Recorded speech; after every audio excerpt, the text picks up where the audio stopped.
प्रणमो आयर्याणम्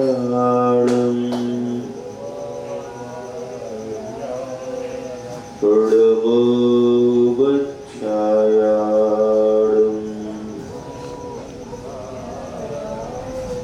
प्रणमो लोके सौवेशापूरम्।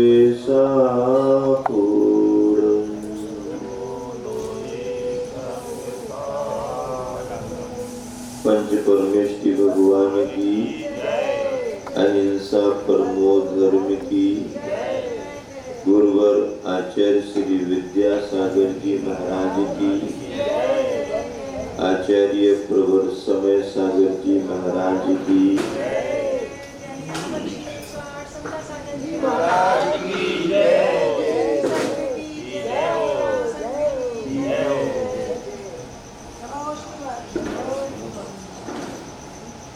कल के दिन आप सभी को आचार्य कुंद स्वामी की दृष्टि ज्ञात हुई। आचार्य कुंद स्वामी का कहना है कि जीव को अगर ज्ञान का संस्कार मिल जाए तो भटकने से वो बच जाता है। मतलब भीड़ भरे संसार में भी उसकी सुरक्षा की गारंटी हो जाती है। आजकल का समय गारंटी का समय बहुत है। हर आदमी हर किसी से पूछता है कि ये तो सब ठीक है, लेकिन इसकी क्या गारंटी है? आप बताइए। मोदी को भी गारंटी देनी पड़ रही है, आपसे भी पूछते हैं क्या है इसका, तो आप भी भरोसे के साथ कहते हैं कि इतने इतने समय तक की इस प्रकार की हमारी गारंटी है। संसार में भटकते हुए जीवों को सुरक्षित होने के लिए सम्यक ज्ञान के संस्कार की अपने आप में गारंटी है। इस ज्ञान को अंदर से प्राप्त करना पड़ता है, लेकिन उस अंदर के ज्ञान को जगाने के लिए बाहर के ज्ञान को अर्जित करना पड़ता है। बाहर से हमें ग्रंथों से ज्ञान मिलता है, शास्त्रों से ज्ञान मिलता है। चाहे शास्त्र कहो, चाहे ग्रंथ कहो, चाहे आगम कहो, चाहे जिनवानी कहो, एक ही बात है। लेकिन शास्त्रों की महिमा इसलिए बतलाई गई है कि उन ग्रंथों को लिखा हमने तुमने जरूर है, पर वो वाणी तो परंपरा से भगवान की ही है। सामान्य सी कोई पुस्तक लिखे उसका उतना महत्व नहीं है। रोज पेपर छप रहे हैं, अखबार छप रहे हैं, उनका उतना महत्व नहीं है, क्योंकि अखबार और पुस्तक अलग स्थिति में है और ग्रंथ अलग स्थिति में है। इनकी उम्र भी अगर देखी जाए तो अलग अलग प्रकार की है। अखबार की उम्र कितनी है? कितनी होगी अखबार की उम्र? है अखबार की उम्र सुबह से लेकर शाम तक की है, समझ लो, एक दिन की है। ज्यादा से ज्यादा आप गाड़ी खींचो भी, उसको वेंटिलेटर पर रख करके भी काम चलाओ, तो अखबार की उम्र एक दिन की। अगले दिन पेपर आएगा, उसका कोई काम नहीं। लेकिन अगर वैसे भी देखा जाए, किसी शहर में सांझ टाइम से निकलता है तो केवल उसके दिन ही दिन की उम्र हो गई। और अब आज के जमाने में जब आज तक और अब तक की खबरें मिल रही हैं तो अखबार की तो कोई उम्र ही नहीं है। और अगर वैसे देखा जाए तो अखबार की उम्र तो तब तक है जब तक कि तुमने उसको पढ़ा नहीं, और पढ़ लिया देख लिया और अखबार एक्सपायर हो गया, खत्म, अब कोई काम का नहीं। अखबार की उम्र ज्यादा नहीं है। पुस्तक की उम्र कितनी है? 6वीं क्लास, 7वीं क्लास, 8वीं क्लास, कॉलेज की किताब, प्राइमरी की किताब, उम्र कितनी है? 1 साल समझ लो। लेकिन 1 साल क्यों समझे? उस बच्चे की अपेक्षा से 1 साल की उम्र है, उस विद्यार्थी की अपेक्षा से 1 साल की उम्र है। बच्चे ने पढ़ाई कर ली, पास हो गया, अब उसे उस किताब की कोई जरूरत नहीं, उसके लिए किताब यूं हो गई। लेकिन बच्चे की अपेक्षा भले कहो आपकी 1 साल है, पर पुस्तक की उम्र तब तक बनी रहती है जब तक कि उसका कोर्स चलता रहता है, सिलेबस चलता रहता है। ये बच्चा पढ़ करके निकल गया, अब दूसरा पढ़ेगा उसी किताब से, तीसरा पढ़ेगा। घर में एक ही किताब से 3-4 जन पढ़ लेते थे, वो निकल गए, पीछे वाला आ गया, उसने पढ़ लिया, फिर वो आ गई, उसने पढ़ लिया। कुटुंब में कई लोग पढ़ सकते। किताब नई से पुरानी भी होती जाती है तो भी उसकी रिपेयरिंग करा के भी उसका उपयोग होता रहता है। किताब अभी भी जिंदा है। क्यों? क्योंकि उसका कोर्स चल रहा है, सिलेबस है उसका। और अगर अभी अभी प्रेस से नई किताब छप करके आई है और शिक्षा बोर्ड ने कोई नीति में परिवर्तन किया और कोर्स चेंज कर दिया, अब कोर्स चेंज हो गया है तो नई से नई किताब का भी कोई मतलब नहीं, खत्म हो, तो रद्दी हो गई। तो पुस्तक की उम्र अगर देखी जाए तो विद्यार्थी की अपेक्षा से 1 वर्ष और सिलेबस की अपेक्षा से जब तक चले तब तक वो नई नई प्रिंट होती रहेगी, किताब चलती रहेगी। लेकिन ग्रंथ की उम्र कितनी है? सुबह से शाम, 1 दिन, 1 बरस नहीं, ग्रंथ की कोई उम्र नहीं है। और ग्रंथ के सिलेबस को कोई चेंज भी नहीं कर सकता, न चेंज कर सकता है और न चैलेंज कर सकता है। क्या? न तो चेंज कर सकता है और न चैलेंज कर सकता है। जिनवानी को बदलने का किसी को अधिकार नहीं है। क्या? जिनवानी को बदलने का किसी को अधिकार नहीं है। हाँ, जिनवानी को पढ़ करके अपने जीवन को बदलने का सभी को अधिकार है।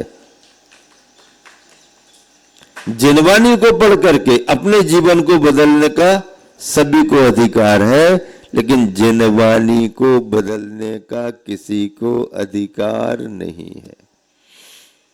वही जिनवानी आदिनाथ भगवान ने कही वही बात, अजितनाथ भगवान ने कही वही बात। कहने वाले भगवान बदल रहे हैं पर कही गई जिनवानी नहीं बदल रही। क्या? कहने वाले भगवान बदल रहे हैं पर कही जाने वाली जिनवानी नहीं बदल रही। क्यों? क्योंकि वाणी का नाम हमने क्या दिया? आदिनाथ वाणी नाम तो दिया नहीं, अजितनाथ वाणी तो दिया नहीं, नेमिनाथ वाणी तो दिया नहीं, शांतिनाथ चंद्रप्रभु वाणी तो दिया नहीं, महावीर वाणी तो दिया नहीं। हमने नाम क्या दिया? नाम क्या दिया?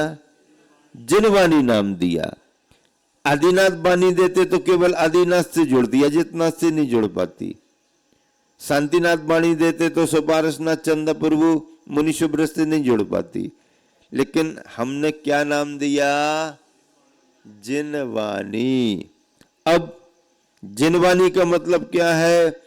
जो जो भी जिन जिनेंद्र भगवान हुए हैं, जो भी हुए हैं, अतीत में कितने भी हुए हैं, उन सब भगवानों ने जो कहा है वो इस वाणी में आया है, इसलिए हमने नाम क्या दिया? जिनवाणी। जिनवाणी नाम दिया, जनवाणी नाम नहीं दिया। क्या नाम नहीं दिया? जनवाणी नाम नहीं दिया। नाम क्या दिया है? जिनवाणी। जिनेंद्र भगवान की वाणी बीतरागी, सर्वज्ञ और हितोपदेशी की वाणी। बीतराग, सर्वज्ञ, हितंकर, तीन शब्द हैं। बीतराग, सर्वज्ञ, हितंकर। बीतराग कौन? जिसने राग देश कामादिक जीते बीतराग। सब जग जान लिया सर्वज्ञ। सब जीवों को मोक्ष मार्ग का उपदेश दिया हितंकर, हितोपदेशी। मोक्ष मार्गस्य नेतारम हितोपदेशी। भेत्तारम कर्म भूवृताम, भेत्तारम कर्म भूवृताम बीतरागी। और ज्ञातारम विश्व तत्वानाम सर्वज्ञ। तीनों लक्षण जिनमें घटित होते हैं उन्हें हम जिनेंद्र भगवान कहते हैं। ऐसे जिनेंद्र भगवान की वंदना करो, कितना आनंद आता है। प्रशांत रूपाय दिगंबराय देवादिदेवाय नमो जिनाय। सारे जिनों का एक सा स्वरूप है। आकार में अंतर आ सकता है, हेल्थ हाइट में अंतर आ सकता है, रंग रूप में अंतर आ सकता है, शरीर के गुण धर्मों में अंतर आ सकता है, लेकिन उस अवस्था में रहने वाली आत्माओं के गुण धर्मों में अंतर नहीं आएगा। केवल ज्ञान होता है तो अरहंत अवस्था आ जाती है। अब ऐसे केवलियों में हम भेद कर सकते हैं कि ये केवल ज्ञानी तीर्थंकर प्रकृति के साथ है, ये तीर्थंकर केवली है, इनका समोषण लगेगा, गणधरों के माध्यम से उपदेश होगा। केवल ज्ञानियों में तीर्थंकर प्रकृति वाले केवली बड़े हो गए। चलो भैया तीर्थंकर केवली, ये सामान्य केवली है, केवल ज्ञान तो है। अब सामान्य केवली और तीर्थंकर केवली में आत्म गुणों में कोई अंतर नहीं है। आत्मा के गुणों में कोई अंतर नहीं है। अंतर है तो तीर्थंकर प्रकृति के कारण बाह्य वैभव विभूति और बाह्य व्यवस्थाओं में अंतर है। अब एक उपसर्ग केवली है। उपसर्ग केवली किसे कहते हैं? जिनके केवल ज्ञान में उपसर्ग कारण बनता है। उपसर्ग कारण बना। अब उपसर्ग कारण बनने में भी दो स्थितियां बनती हैं। एक उपसर्ग ऐसा कि उपसर्ग तो हुआ लेकिन केवल ज्ञान होते ही उपसर्ग टल गया, आयु कर्म है, उपदेश हो रहा, विहार हो रहा। एक उपसर्ग ऐसा होता है कि उपसर्ग हुआ, उसी उपसर्ग की अवस्था में आयु कर्म की उदीर्णा होने लगी, उसी समय शुक्ल ध्यान से केवल ज्ञान हुआ और घातीय कर्म नष्ट हो गए। आयु कर्म छीन हुआ, उसी समय मोक्ष हो गया। एक उपसर्ग ऐसा भी हो सकता है। अब इन दोनों उपसर्गों में एक को उपसर्ग केवली कहा जाता है और एक को अंतःकृत केवली कहा जाता है। एक को उपसर्ग केवली, एक को अंतःकृत केवली। उपसर्ग केवली कौन? उपसर्ग हुआ केवल अज्ञान हो गया, लेकिन आयु कर्म क्षीण नहीं हुआ तो विहार भी हो रहा उपदेश। जैसे तीर्थंकर पारसनाथ भगवान, उपसर्ग टल गया, केवल अज्ञान हुआ, उपदेश विहार हुआ। जैसे कि देशभूषण कुलभूषण मुनि महाराज जी, उपसर्ग दूर हो गया, केवल अज्ञान हुआ, उपसर्ग दूर हुआ, उपदेश हुआ, विहार हुआ। लेकिन अब गजकुमार मुनि महाराज, उपसर्ग हुआ और उसी उपसर्ग में केवल अज्ञान भी हुआ, आयु कर्म की उदीर्णा से आयु कर्म का क्षय हुआ, मोक्ष भी तुरंत हो गया। उपदेश नहीं हुआ, विहार नहीं हुआ। 5 पांडवों में से 3 पांडव, घोर उपसर्ग हो गया, उसी उपसर्ग में आयु कर्म की उदीर्णा होने लगी, लेकिन ध्यान की एकाग्रता बनने से उसी में उनको केवल अज्ञान, आयु कर्म का क्षय, उसी समय मोक्ष। अब ये अंतःकृत केवली अंत अंत में केवल ज्ञान पाया और मोक्ष चले गए अंतःकृत केवली। बाकी उपसर्ग केवली, मूक केवली भी होते हैं, केवल ज्ञान तो हो गया लेकिन उपदेश उनका नहीं होता। हाँ, केवल ज्ञान होने के बाद भी उपदेश नहीं होता, ये मूक केवली है।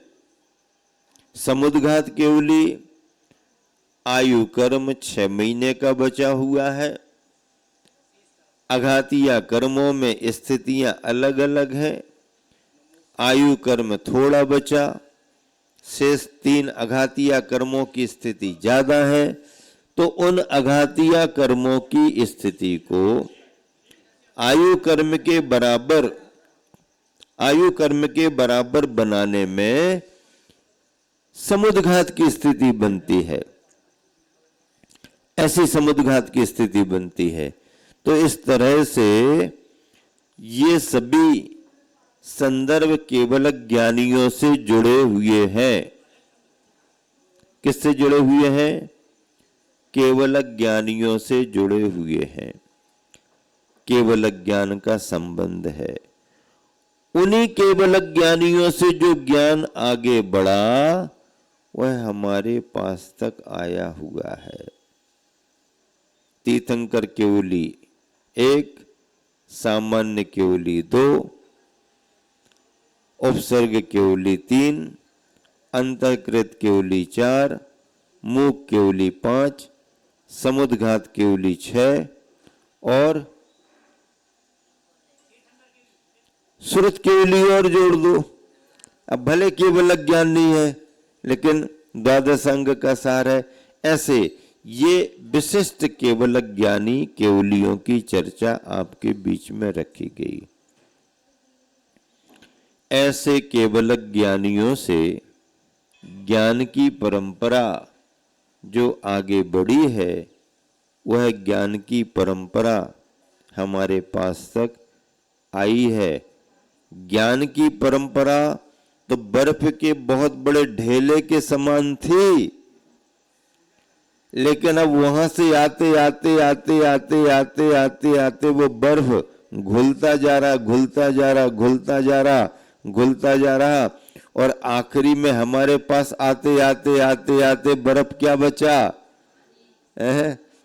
बर्फ घुल गया। अब तो केवल उसके ठंडे ठंडे हाथ हैं, वही लगा लो। साबुन की भट्टी होती ना, नहाते नहाते नहाते नहाते लगाते लगाते साबुन को, फिर आखिरी में क्या बचती है? साबुन। कैसी बचती है साबुन? अरे देखो देखो देखो देखो देखो देखो, गई, खत्म। पंचम काल के अंत समय तक ज्ञान की परंपरा भले ही क्षीण होते होते आ रही, लेकिन आती रहेगी। और अंत में, पंचम काल के अंत में, फिर ज्ञान की परंपरा का, धर्म की परंपरा का, मुनियों की परंपरा का, त्यागी वृत्तियों की परंपरा का, धर्मात्माओं की परंपरा का अंत हो जाएगा। पंचम काल में अंत हो जाता है। छठे काल में सब रहते हैं, लेकिन फिर धीरे धीरे सारे शिथिल व्यवस्थाएं बिगड़ जाती हैं, खान पान बिगड़ जाता है, रहन सहन बिगड़ जाता है, पारिवारिक व्यवस्थाएं बिगड़ जाती हैं, समाज नहीं रहती है। और जैसे जंगलों में पशु पक्षी स्वतंत्र स्वतंत्र विचरण करते रहते हैं, वो स्थितियां छठे काल में बन जाती हैं। अभी पंचम काल का समय है, लंबा है, और अभी धर्म की प्रभावनाएं भी खूब अच्छे से हो रही हैं। जिन धर्म जिन शासन की प्रभावना अच्छे तरीके से बढ़ रही है, देव सास गुरु के माध्यम से इस परंपरा में भव्य जीव सम्यक दर्शन प्राप्त कर रहे हैं और सम्यक दर्शन के गुणों को प्रशम, संवेग, अनुकंपा, आस्तिक अथवा सम्यक दर्शन के 8 अंगों को अपने जीवन में उतार करके अपनी आत्मा का कल्याण कर रहे हैं। समय आज ज़्यादा नहीं देना है, क्योंकि थोड़ा सा दूसरी जगह भी उन्होंने समय निर्धारित किया है, तो यहाँ का कार्य संपन्न करेंगे और फिर थोड़ा उनको समय देंगे, ताकि सभी के यहाँ सभी तरह से धर्म लाभ हो। इसी शुभ भावना से विराम दे रहा हूँ। महावीर भगवान की जय। जावानी के ज्ञान ते सुजय लोकालोक, सोबानी मस्तक दर सदा देथों लोग। जय जनवानी भारती तो जपो दिन रैन, जो तेरो शरणागे सो पावे सुख चन्नो बानम कर।